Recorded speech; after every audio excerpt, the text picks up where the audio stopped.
Hello, and welcome to Pasta Movie Reviews. They aren't reviews on pasta, I'll tell you that. They're reviews on movies. So today, I'll be reviewing the recent movie Hobbs and Shaw, the 9th installment in Universal Studios' biggest franchise, Fast and Furious. It stars Dwayne "The Rock" Johnson, Jason Statham, Idris Elba, and Vanessa Kirby, and is directed by David Leitch, the director of such films such as Deadpool 2 and Atomic Blonde. I've never seen a Fast and Furious film before, but from what I know, they are the most insane and absurd movies, but are still mildly entertaining. The 7th film, Furious 7, I believe is the movie that has received the most money from international audiences, and Black Panther has received the most from American theaters. Pretty interesting.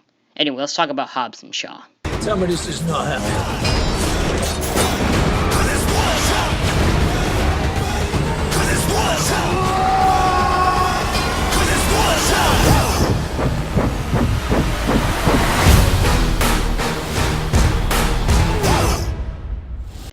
The best part about this film is easily the chemistry between The Rock and Jason Statham.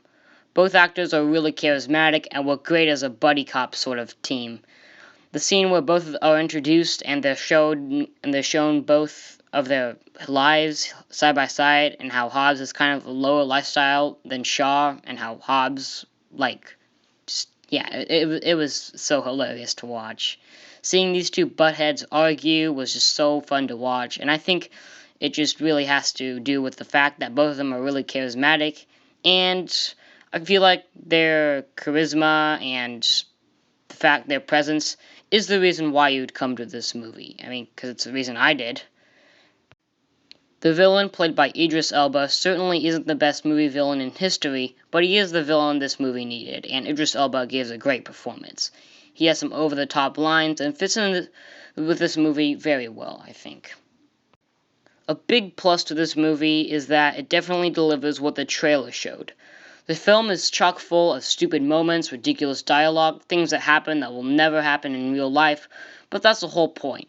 There's a whole scene where an assembly line of trucks is formed to keep a helicopter from escaping because the trucks, hook onto each other in, the most ridiculous ways possible.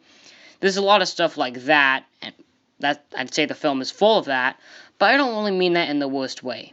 This film doesn't act like it's serious and acts like it's cool, and it's also not a bland and boring film. It knows it's incredibly stupid, and is what I would call a Reese's flick. A Reese's flick is my term for a movie that's incredibly stupid, and I can't exactly call great, or let alone good, but it's still mildly entertaining, and a ton of fun to watch. I love to eat a Reese's Peanut Butter Cup or Reese's Pieces, even though it's not healthy for me and I probably shouldn't be eating a lot of it, but I still love eating and I enjoy eating it. Movies like Hobbs and Shaw aren't good movies, but I would still love to watch and would rather watch than a more average film. The action in this movie is pretty standard action and is what you get and is what you're used to if you've seen any Fast and Furious movies. If you take away how ridiculous and stupid it is, it's pretty generic.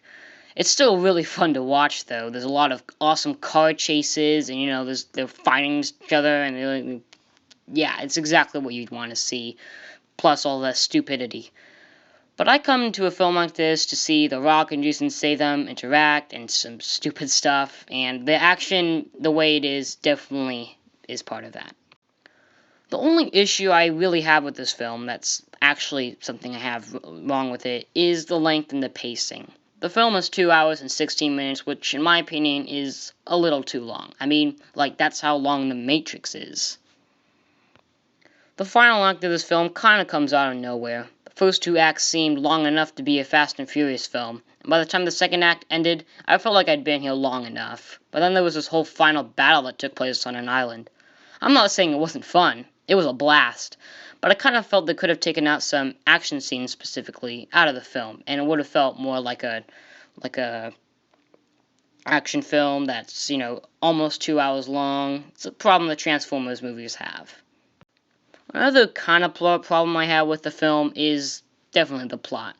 I can mostly forgive this issue because it does kind of fit inside this bonkers movie, but it's, for the most part, a recycled plot of Mission Impossible 2, which, like I said, not that big of a problem, but I always have to call out a lack of originality. All my other complaints with the film are really just how stupid it is and all the how on earth did that happen moments. But like I said, it's not really a bad thing. It's where the fun is at, and if you don't really like these films that put entertainment over quality, then I can understand why you would dislike the film. But for me, I enjoy this kind of movie, and I had a blast. Probably the best experience I've had in the theater for a long time. That's saying something because Endgame came out a couple months ago. So my rating system is an out of 10 rating. So it could be either a solid number, like a 9, or a number and a half, like a 9.5. So I give Hobbs and Shaw a 6.5 out of 10. It could go up to a 7, but for now, it's a 6.5. Incredibly stupid and absurd, but definitely in a good way. And I would definitely recommend you check it out in case you haven't, although it's been in theaters for a while. Anyway, thanks for watching. Hopefully I can do more of these videos. Some I might do some this month, or maybe next month when more movies come out. But yeah, see you soon. Bye. So you guys are being hunted by an army of mercenaries led by a genetically enhanced soldier. Look at me. I'm Black Superman. You're crazy.